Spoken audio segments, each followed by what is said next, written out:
जय श्री कृष्णा। राधे राधे। श्रीमद् भागवत द्वितीय स्कंद का 9वां अध्याय। ब्रह्मा जी का भगवत धाम दर्शन और भगवान के द्वारा उन्हें चतुर्लोकी भागवत का उपदेश। तो श्री सुखदेव जी ने कहा, परीक्षित, जैसे सपने में देखे जाने वाले पदार्थों के साथ उसे देखने वाले का कोई संबंध नहीं होता, वैसे ही देहादि से अतीत अनुभव स्वरूप आत्मा का माया के बिना कुछ दृश्य पदार्थों के साथ कोई संबंध नहीं हो सकता। विविध रूप वाली माया के कारण वह विविध रूप वाला प्रतीत होता है, और जब उसके गुणों में रम जाता है तब यह मैं हूँ, ये मेरा है, और इस प्रकार मानने लगता है। किंतु जब यह गुणों को शुद्ध करने वाला काल और मोह उत्पन्न करने वाली माया इन दोनों से परे अपने अनंत स्वरूप में मोह रहित होकर रमण करने लगता है, आत्माराम हो जाता है, तब यह मैं और मेरा का भाव छोड़कर पूर्ण उदासीन गुणातीत हो जाता है। ब्रह्मा जी के निष्कपट तपस्या प्रसन्न होकर भगवान ने उन्हें अपने स्वरूप का दर्शन कराया और आत्म तत्व के ज्ञान के लिए उन्हें परम सत्य परमार्थ वस्तु का उपदेश किया। वही बात मैं तुम्हें सुनाता हूँ। तीनों लोकों के परम गुरु आदिदेव ब्रह्मा जी अपने जन्म स्थान कमल पर बैठकर सृष्टि करने की इच्छा से विचार करने लगे, परंतु जिस ज्ञान दृष्टि से सृष्टि का निर्माण हो सकता था, जो दृष्टि व्यापार के लिए वांछनीय है, और वह दृष्टि उन्हें प्राप्त नहीं हुई। एक दिन वे यही चिंता कर रहे थे कि प्रलय के समुद्र में उन्होंने व्यंजनों के 16वें एवं 21वें अक्षर तय तथा पै को तप तप तप करो इस प्रकार 2 बार सुना। परीक्षित, महात्मा लोग इस तप को ही त्यागियों का धन मानते हैं। यह सुनकर ब्रह्मा जी ने वक्ता को देखने की इच्छा से चारों ओर देखा, परंतु वहाँ दूसरा कोई दिखाई नहीं पड़ा। वे अपने कमल पर बैठ गए और मुझे तप करने की प्रत्यक्ष आज्ञा मिली है, ऐसा निश्चय कर उसी में अपना हित समझकर उन्होंने अपने मन को तपस्या में लगा दिया। ब्रह्मा जी तपस्वियों में सबसे बड़े तपस्वी हैं, उनका ज्ञान अमोघ है। उन्होंने उस समय 1 सहस्त्र दिव्य वर्ष पर्यंत एकाग्र से अपने प्राण, मन, कामेंद्रिय और ज्ञानेंद्रियों का वश में करके ऐसी तपस्या की जिससे वे समस्त लोगों को प्रकाशित करने में समर्थ हो सके। उनकी तपस्या में से प्रसन्न होकर भगवान ने उन्हें अपना वह लोक दिखाया जो सबसे श्रेष्ठ है और जिससे परे कोई दूसरा लोक नहीं है। उस लोक में किसी भी प्रकार का क्लेश, मोह, भय नहीं है, जिन्हें कभी एक बार भी उसके दर्शन का सौभाग्य प्राप्त हुआ है। वे देवता बार बार उनकी स्तुति करते रहते हैं, और वहाँ रजोगुण, तमोगुण और इनसे मिला हुआ सत्व गुण भी नहीं है। वहाँ न काल की दाल गलती है और न माया के कदम रख सकती है। फिर माया के बाल बच्चे तो जा ही कैसे सकते हैं। वहाँ भगवान के पार्षद निवास करते हैं, जिनका पूजन देवता दैत्य दोनों ही करते हैं। उनका उज्ज्वल आभास से युक्त शरीर, श्याम शरीर, सतदल कमल के समान कोमल नेत्र और पीले रंग के वस्त्र शोभायमान हैं। अंग अंग से राशि राशि सौंदर्य बिखरता रहता है। कोमलता की मूर्ति है, सभी चार भुजाएं हैं। वे स्वयं तो अनंत तेजस्वी है ही, मणि जटित सुवर्ण प्रभाव में आभूषण भी धारण किए रहते हैं। उनकी छवि मूंगे, वैदुर, मणि और कमल के उज्ज्वल तंतु के समान है, और उनके कानों में कुंडल, मस्तक पर मुकुट और कंठ में मालाएं शोभायमान हैं। जिस प्रकार आकाश बिजली सहित बादलों से शोभायमान होता है, वैसे ही वह लोक मनोहर कामनियों की क्रांति से युक्त महात्माओं के दिव्य तेजों में विमानों से स्थान स्थान पर सुशोभित होता रहता है। उस वैकुंठ लोक में लक्ष्मी जी सुंदर रूप धारण करके अपनी विविध विभूतियों के द्वारा भगवान के चरण कमलों की अनेकों प्रकार से सेवाएं करती रहती है। कभी कभी जब वे झूले पर बैठकर अपने प्रियतम भगवान की लीलाओं का गायन करने लगती है, तब उनके सौंदर्य और सुर भी उन्मत्त होकर भंवरे स्वयं उन लक्ष्मी जी का गुणगान करने लगते हैं। ब्रह्मा जी ने देखा उस दिव्य लोक के समस्त भक्तों के रक्षक लक्ष्मीपति, यज्ञपति और विश्वपति भगवान विराजमान हैं। सुनंदन, नंद, नंद, प्रबल और अहन आदि मुख्य मुख्य पार्षदगण उन प्रभु का सेवा कर रहे हैं।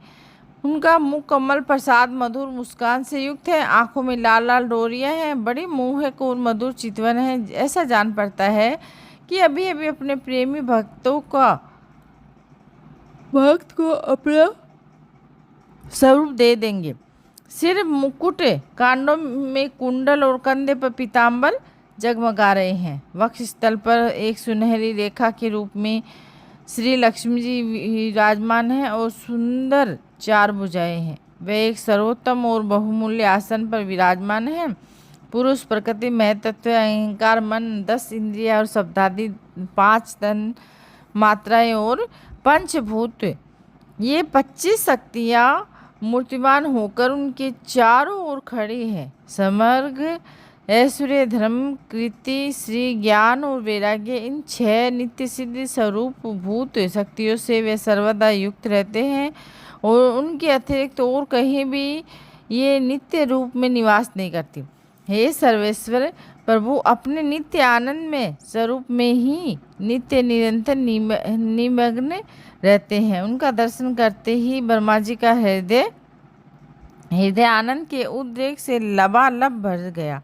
शरीर पुलकित हो उठा, नेत्रों में प्रेमाश्रु झलक आए और ब्रह्मा जी ने भगवान के उन चरण कमलों में जो परम हंसों के निवृत्ति मार्ग से प्राप्त हो सकते हैं, सिर झुकाकर प्रणाम किया और ब्रह्मा जी के प्यारे भगवान अपने प्रिय ब्रह्मा को प्रेम और दर्शन के आनंद में निमग्न, शरणागत तथा प्रजा दृष्टि के लिए आदेश देने के योग्य देखकर बहुत प्रसन्न हुई।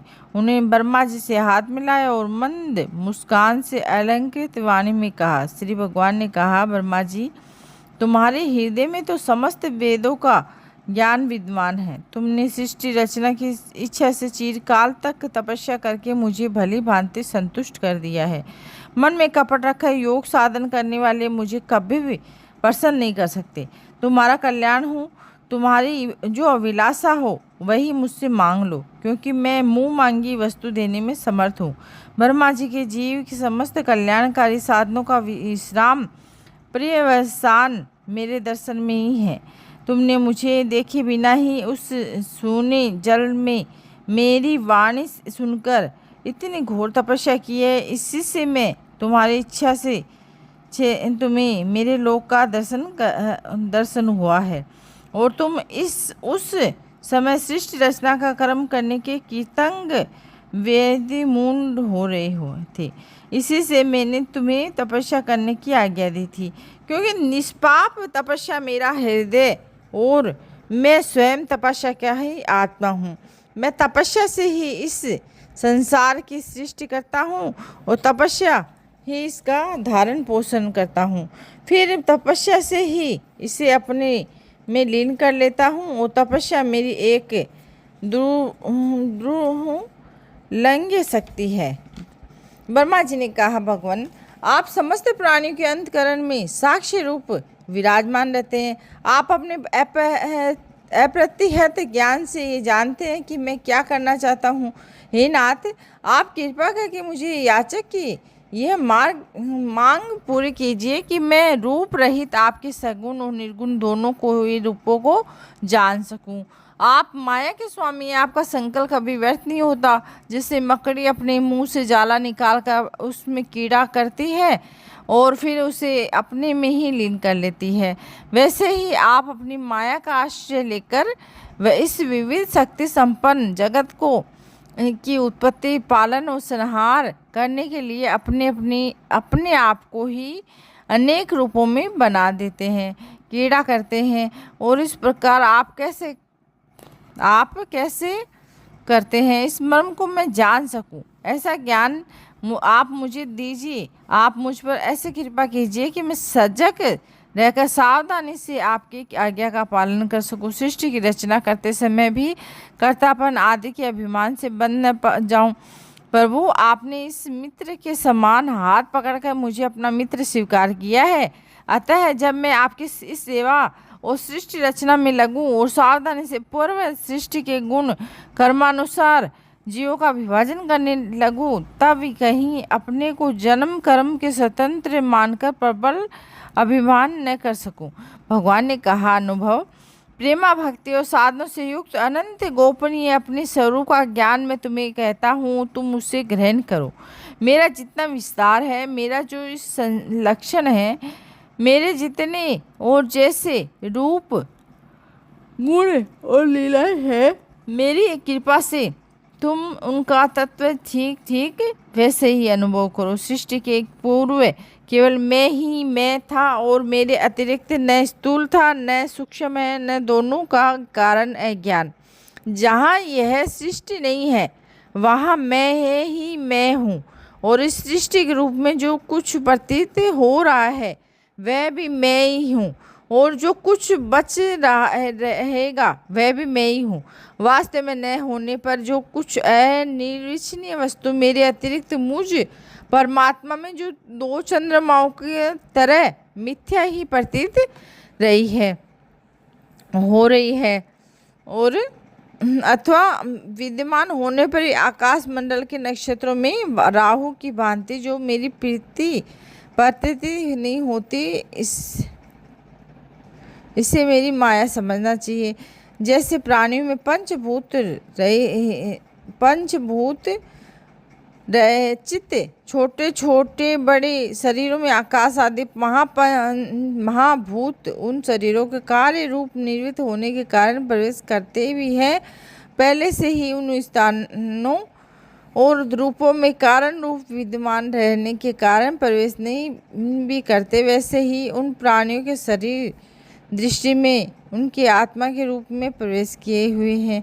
आत्मा दृष्टि से अपने अतिरिक्त और कोई वस्तु न होने के कारण उनमें प्रविष्ट नहीं भी है हूँ।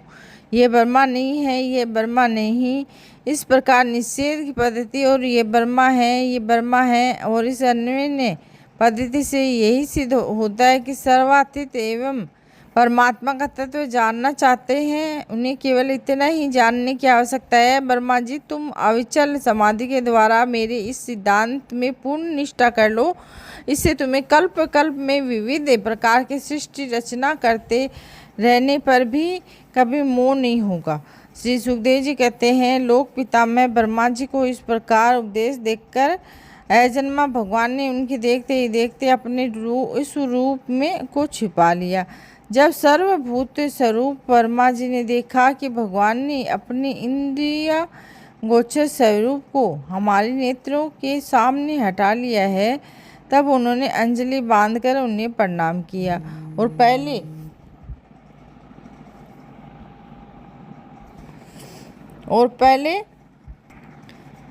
पहले से ही उन स्थानों और रूपों के कारण रूप विद्वान रहने के कारण प्रवेश नहीं भी करते, वैसे उन प्राणियों के शरीर की दृष्टि से मैं उनमें आत्मा के रूप में प्रवेश किए हूँ, और आत्मा दृष्टि से अपने अतिरिक्त और कोई वस्तु न होने के कारण उनमें प्रविष्ट नहीं भी हूँ।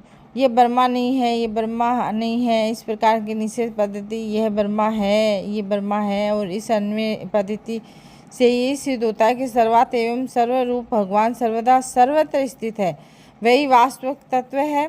जो आत्मा अथवा परमात्मा का तत्व जानते हैं, उन्हें केवल इतना ही जानने की आवश्यकता है कि ब्रह्मा जी, तुम अविचल समाधि के द्वारा मेरे इस सिद्धांत को पूर्ण निष्ठा कर लो, और इससे तुम्हें कल्प कल्प में विविध प्रकार की सृष्टि रचना करते रहने पर भी कभी मोह नहीं होगा।